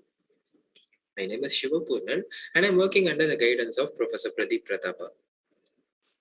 The Poisson's ratio of a material can be either positive or negative, although almost all conventional materials have a positive Poisson's ratio. Poisson's ratio is an important metric in governing many of the mechanical properties, such as behavior and bending, compressibility, shock absorption, and so on. In conventional materials, the Poisson's ratio, as well as other mechanical properties, depend on the chemical composition. In contrast to this, metamaterials are artificial structures whose properties depend predominantly on the geometry rather than on the base material. Seeing the importance of Poisson's ratio, many of the previous studies have designed artificial structures that are tunable to a wide range of Poisson's ratio. Many of these developments have been origami inspired. Origami are three-dimensional structures that are formed by folding two-dimensional flat sheets along a specific crease pattern. What we see here are two such standard origami patterns, the egg box pattern and the mirror pattern. The egg box has a positive Poisson's ratio, meaning that when we compress it along one direction, it expands along the perpendicular direction. Mirror pattern has a negative Poisson's ratio, which means when we expand it along one direction, it also expands along the perpendicular direction. There are several advantages to these origami metamaterials, such as they have a single point of fluctuation, they are tunable to a wide range of Poisson's ratios, they are modular, which means that we can add or remove cells from these metamaterials. They have material independent properties, and they are also foldable, which makes it easier for transporting as well as packaging. However, the issue with these origami metamaterials is that the Poisson's ratio changes quite rapidly with deformation, which means that we have less control on the Poisson's ratio. In order to get better control on the Poisson's ratio, some of the previous studies have developed soft material-based metamaterials that have almost constant Poisson's ratio over large deformations. However, these structures do not have the advantages of origami metamaterials. So in this study, we try to combine the advantages of these two systems, which takes us towards the first objective, which is to design single degree of freedom metamaterials such as origami metamaterials, such that they have near constant Poisson's ratio over large deformations. Another interesting aspect of the origami metamaterial, we will consider it here. Before that, let's take a plate made of a conventional material. If it has a positive Poisson's ratio, then when stretched along one direction, it gets contracted along the other direction. When this plate is subjected to bending, it forms a saddle shape. Just like how we define Poisson's ratio in stretching as a negative ratio of strains along the perpendicular direction, similarly, we can also define Poisson's ratio in bending as a negative ratio of curvatures along the perpendicular direction. In these conventional materials, it can be shown that the Poisson's ratio in bending is equal to the Poisson's ratio in stretching. This is also true when the Poisson's ratio of the material is negative. In this case, when it is subjected to bending, it forms a dome shape. Let's see what happens in a origami metamaterial. First, let's consider the egg box pattern. When stretched, the other directions get contracted, indicating that it has a positive Poisson's ratio. When subjected to bending, very interestingly, instead of forming a saddle shape, it forms a dome shape. And the mirror pattern, which has a negative Poisson's ratio in stretching, instead of forming a dome shape in bending, it forms a saddle shape. It can be shown that the Poisson's ratio in bending is equal and opposite to Poisson's ratio in stretching in origami metamaterials. This peculiar behavior of origami metamaterials in bending is not well understood. So this takes us towards the second objective, which is to first understand this peculiar behavior of origami metamaterials, then to analyze and design metamaterials with any given relationship between Poisson's ratio in bending and Poisson's ratio in stretching. The work plan for this current research is detailed here. Till the end of this year, we are planning to complete the theoretical, experimental, as well as numerical studies towards the first objective. The visible output that has emerged from the research yet are shown here. Now let's get into the details of the work done. First, let's start with the objective one. For this, first let's consider the Morph pattern, which was proposed by Pratapa in 2019. The Morph cell has 4 parallelograms meeting at a common vertex. The shape of a Morph cell is quite analogous to that of a kite shape, wherein 2 adjacent adjacent panels are identical to each other. When the length of this Morph cell is reduced, then the 2 smaller panels become coplanar, reaching a state what we call as a transition state. When further reduced in length, the 2 smaller panels fold in, getting into the state what we call as a Mura mode. These two are the two different modes of the same Morph unit cell. Depending upon which mode the Morph cell exists in, it can either have a positive Poisson's ratio or a negative Poisson's ratio, when it is in the egg box mode or in the Mura mode respectively. Variation of the Poisson's ratio with deformation is shown here. Since these two modes are emerging from the same unit cell, they are quite compatible to each other, and it is possible to combine them in different proportions. Depending upon which proportion we choose, the variation of the Poisson's ratio also changes. At a certain proportion, we observe that the change in the Poisson's ratio with deformation is quite less.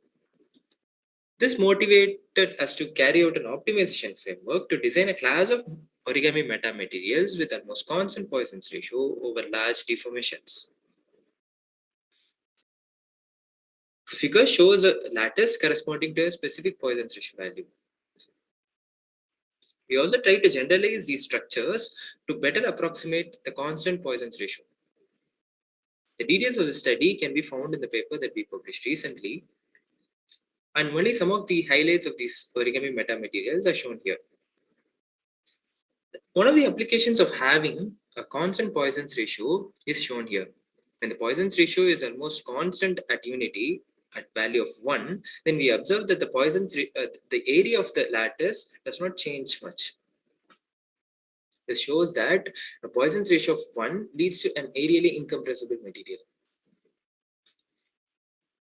Let's understand other highlights of this proposed origami metamaterials through a case study. Let's take a lattice structure that has almost constant Poisson's ratio of 0.3 over a deformation of 43%.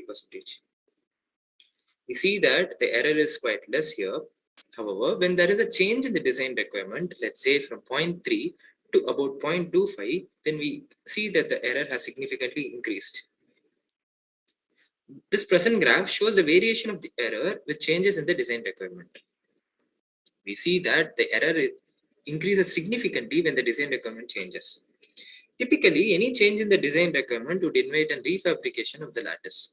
However, considering the tunability and modularity aspects of the origami metamaterial, it is possible to reconfigure them such that the error can be still minimized.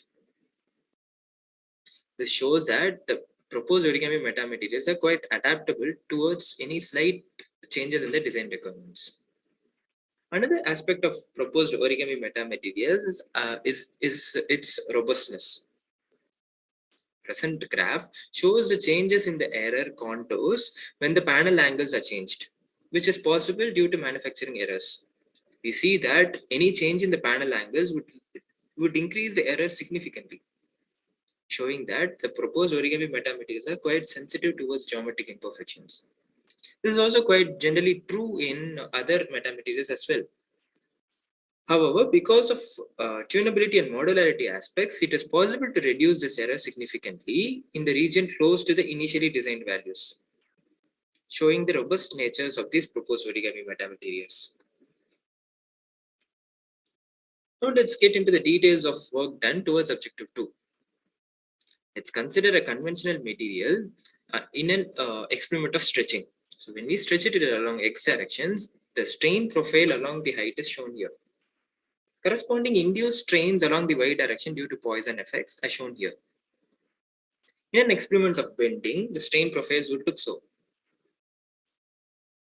In a combined loading, we can add the strains from these two experiments and get the resultant strain profile. What we observe here is that a maximum strain at the bottom layer along the x direction would induce a maximum strain along the y direction in the same layer, which means that the Poisson effects are manifested layer-wise. In contrast to this, when we do a similar experiment in origami metamaterial, we observe that this is not the case. That is, a maximum strain at the topmost layer along the x direction would in fact induce a maximum strain along the y direction in the bottom layer. Based on this intuition, we developed a novel lattice, the details of which I skipped here. Doing numerical simulations on that lattice, we observed that it has a positive Poisson's ratio in stretching, however, having a negative Poisson's ratio in bending, forming a dome shape, which mimics the behavior of origami metamaterials. This summarizes the work done towards objective 2. In summary, in this presentation, we saw that mechanism-based metamaterials, including origami metamaterials, have a significant variation of Poisson's ratio with deformation. For the first time, we showed that a class of origami metamaterials can also be optimized to have near constant Poisson's ratio over large deformations. We also highlighted some of the aspects such as adaptability and robust nature of these structures.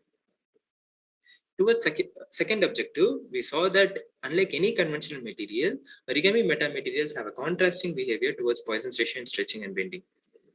We attempted to understand this peculiar behavior, and based on the intuition acquired, we conceptualized a novel lattice and analyzed it and saw that it could mimic the behavior of origami metamaterials. These are the key references that were used in this present study. And thank you for your time. I would be glad to take any questions and suggestions.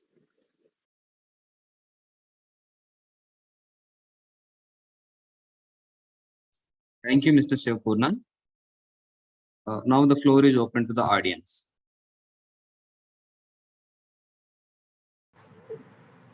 Hey Shivapurnan, thank you for the presentation. Am I audible? Shivapurnan, you are muted. Antariksh, you are audible. Yes, Antariksh. This thing, the negative Poisson ratio, is there any conventional material that has that, or it's only the this origami thing? No, we do have some of the natural materials to have negative Poisson ratio. Very few, I guess. As far as I know, skins, some parts of our skins exhibit negative Poisson ratio. For example, the part in our elbow, which expands on both the directions when we stretch it. So that is one of the examples. And we do have some other crystal structures, which I'm forgetting the name of, but we do have a couple of materials which naturally have negative Poisson ratios. But artificially, there are many foams and these metamaterials that have been created to exhibit that negative Poisson ratios. So it's like when they are expanding, the density will decrease, right? Because mass has to be conserved. Yes, volume is increasing, right? And sorry if you mentioned this in presentation, I did not see that. Where we be using these things, the origami in the structure? Yeah, so apart from the spaceships and all. Yeah, so actually there are two ways of using two different kinds of applications to origami, or even in general metamaterials as such. So not metamaterials, these structures which use geometry. One is in terms of structures, like what you had mentioned, space structures or any other foldable structures. And in a smaller scale, they are used as materials itself. For example, to design artificial skins. So for example, if you want to have a material which has a particular stiffness as well as a particular Poisson's ratio, we do not get a conventional material like that. We get the properties as a package. For example, if you take a steel, you get Poisson's ratio as 0.3 and Young's modulus as whatever it is, 250 GPM. It's that. It comes as a package. We cannot split them and design them separately. But then as a metamaterial, we can design it to the way we want it to. For example, even in the ones that was discussed in the presentation, you can design Poisson's ratio through the geometry. And if you have some stiffness to the complaint joints through to the creases, then you can also assign stiffness to them. So it's possible to get materials with differing stiffness and Poisson's ratio, targeted Poisson's ratio and stiffness. So in a material scale also it can be used. So these two are the wide, broad classifications of applications. Okay, nice. And one last question. Sure. What is the soft material-based architectures? Yeah. You mentioned that soft also has constant Poisson ratio. Yes. So in contrast to our work, what has been done in the literature is that you have one example of understanding soft material-based architectures. You take a rubber sheet and then you design some holes in it. And then through that, you are able to control the way the kinematics of it. So if you expand it along one direction, how much it should expand in the other direction will change depending upon what pattern you draw inside the rubber sheet, right? So that is what similar to that was, not exactly, but just to have an understanding of what has been done. That's what I meant by soft material-based networks. But here, what we are doing is a mechanism-based approach. We don't deal with stiffness at all. It's just the kinematics, just the geometry. Okay, thank you. Yeah, thanks.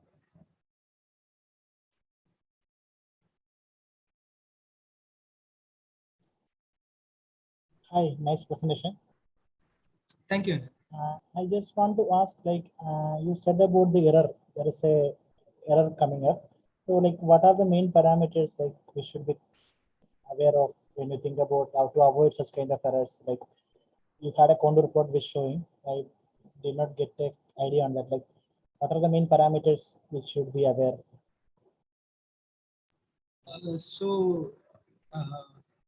What should be what are the parameters that we can control to reduce error? Is it your question? If that is the case, then basically anything that affects the behavior of the metamaterial or material in general. So what happens here is that since the metamaterial by definitions are structures whose properties depend upon the geometry.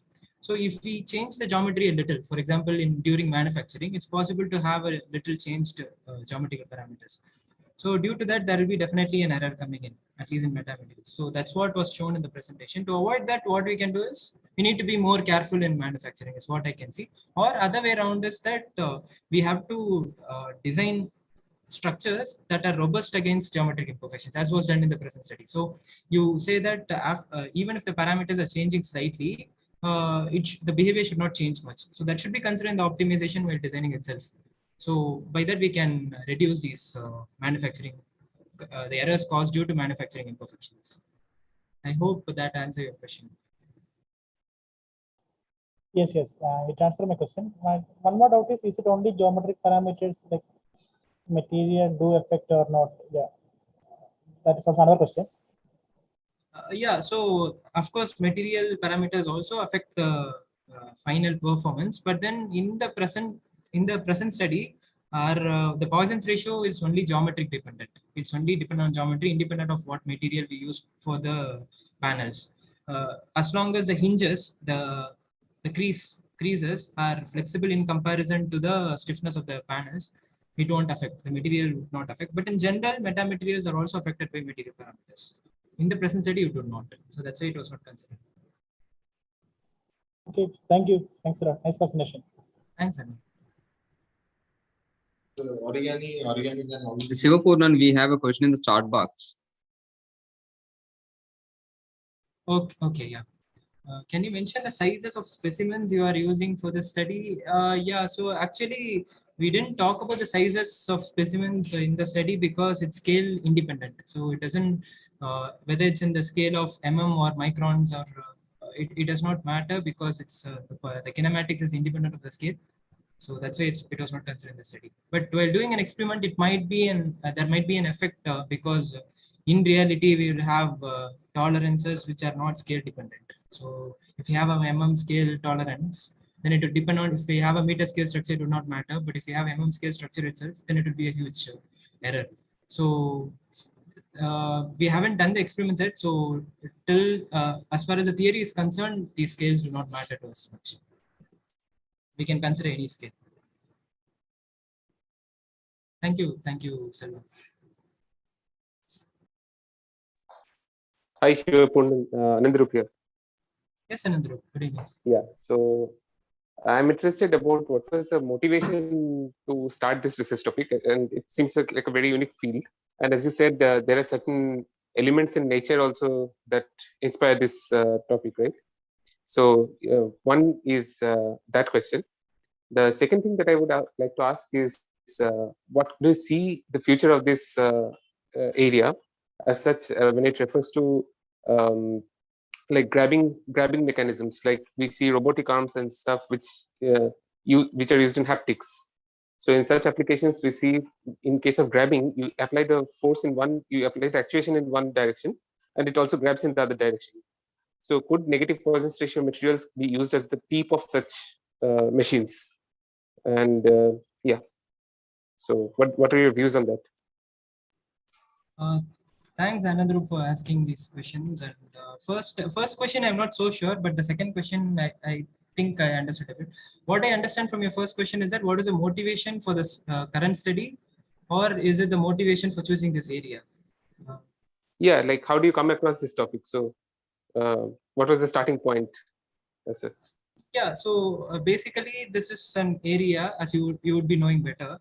This is an area which has been emerging recently, majorly because of not only the idea, but the possibility of constructing metamaterials as materials itself, because of the scale in which we can manufacture them. Earlier, we control geometry only on structure level, things, but now it is possible to control in a more smaller levels, such as micro level, and so that the global structure looks like a material itself. So that is a possibility which has been recently coming on, right? And that gave a new dimension to the research that has been happening. Till now, we have been only we have been thinking that the material properties given to us are fixed.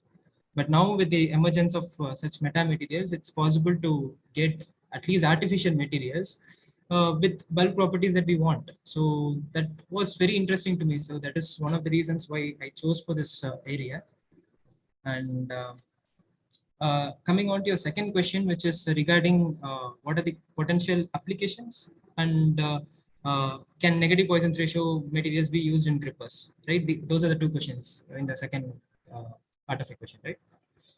Right. So regarding applications, as I said before, it is dependent on which scale we use. We can use it in a structural scale or in a material scale, and in material we again can design to the properties that we want. With regard to the use of negative Poisson's ratio material in a gripper is, I think that is a good idea. It is true that we can, the idea of gripper is that, as you said, it's we have to, when you push it on one direction, it should also grip it on the other direction, right? Basically, it should contract in all directions so that it can grip effectively, or expand in all directions such that it can grip effectively. So I think that is a good possibility. We can use that, but it should be combined with something else in the gripper also, that so that it can be maneuvered, it can be moved to that point where we keep it in contact. So but I don't know much about the how would it work out, but I think it's a possible thing to try it out. Thanks for the answer, Shiva. And I have an add-on question on top of that. Sure. So, what do you see the future of this as used in roofs or stuff of stadiums, where suppose you actuate in one direction and it expands in the other direction? So, just like we are talking about grippers, Yes. the reverse of that. So, Yes. do you see this being used irrespective of the scale of the mechanism? Like, can it be used on a surface which is like meters wide, like several meters wide? So it's scale independent? Theoretically, it is scale independent, but then, as you would know, with the increase in size, we have sulfate playing a major role. So that should also be considered. So if that is appropriately considered, because sulfate can really hinder the mechanism, it can add on, it can increase the weight, which can in turn increase the friction, which can increase the load and deployability and so on. But yes, you are right. With the negative Poisson's ratio kind of mechanisms, it is possible to retract the roof to minimum volume or area and then increase it. So as even Antriksh was saying, it will increase the area or volume drastically. So that would be that can be effectively used in roof deployment. Nice, thanks. Yeah. Thank you, Anand. I think there are some more questions in the chat box. I'm not sure if time is there. Yes, Purnam, you can go ahead. Okay. So, Pratyush, I have one doubt. Considering the restriction on the material parameters in continuum mechanics, Poisson's ratio should preferably lie between -1 and 0.5. Okay. But many places you discuss about Poisson's ratio to be more than 0.5. Can you please elaborate this? Yeah, yes. So it's right that in continuum mechanics, especially classical continuum mechanics, and we restrict the Poisson's ratio between -1 to 0.5 only in isotropic materials, isotropic homogeneous materials. But if you would have seen notice the structures that we have considered here, if you would have noticed the structures here, it would you would see that it is anisotropic. The shapes are different in different directions, in the perpendicular directions. That is why this restriction is not applicable to the metamaterials that was shown in the presentation. I hope that clears your doubt. And then Abhishek Kumar asks that what is the range of size of metamaterial and its elementary level? I'm not sure if I understand the question, but regarding the printability size, range of size that it can be manufactured, I'm not so sure of the manufacturing procedure. So as far as I have seen even nanometer scales structures. Of course, we would have seen meter scale structures, right? So that's a range I have seen, but I'm not currently aware of what is a possible range that can be printed as of now. And Gaurav asked that, can you explain how Poisson's ratio will help in shock absorption? Yes. I think one of the first slides of the presentation has that a pictorial depiction of it. So if we have a negative Poisson's ratio material, what happens is that when you compress it along one direction, it also gets compressed in the other direction, right? So when you have a shock or an impact on the material, more of the material will come closer together to resist that impact or shock. So that will make it more effective in shock absorption. That is one of the physical understandings that we can have and why negative Poisson's ratio materials are effective. But maths wise, we can directly see that it will be having a inverse relation of Poisson's ratio. So we can see, but physically we can see that when it hits, more material will come together to resist the load. So it can more effectively resist it, is the understanding that I have.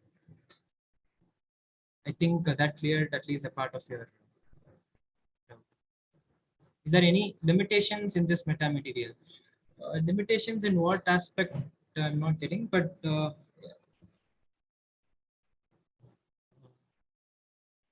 as far as I can think, we are trying to create structures that can address the limitations of conventional materials. Of course, there will be some of the limitations as we said earlier, right? So since it depends on the geometry, with even slightest of the deformations, they get sensitive and the errors are huge. So that is one of the current limitations we have. Applicability issue. Yes, manufacturing is one of the current areas that are currently being seen. I'm not so sure of how much it can be practically or immediately adopted, because the manufacturing scale itself, we cannot go beyond a certain level.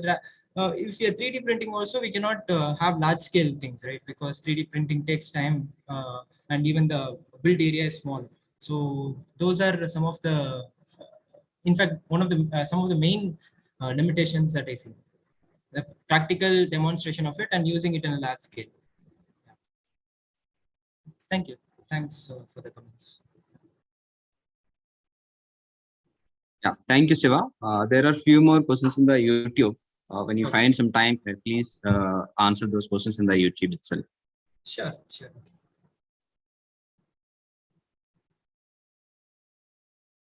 Thank you all speakers and audience. We are winding up the session now, and we'll resume the session tomorrow at 4:30 p.m. The link is same that earlier shared. So thank you everyone.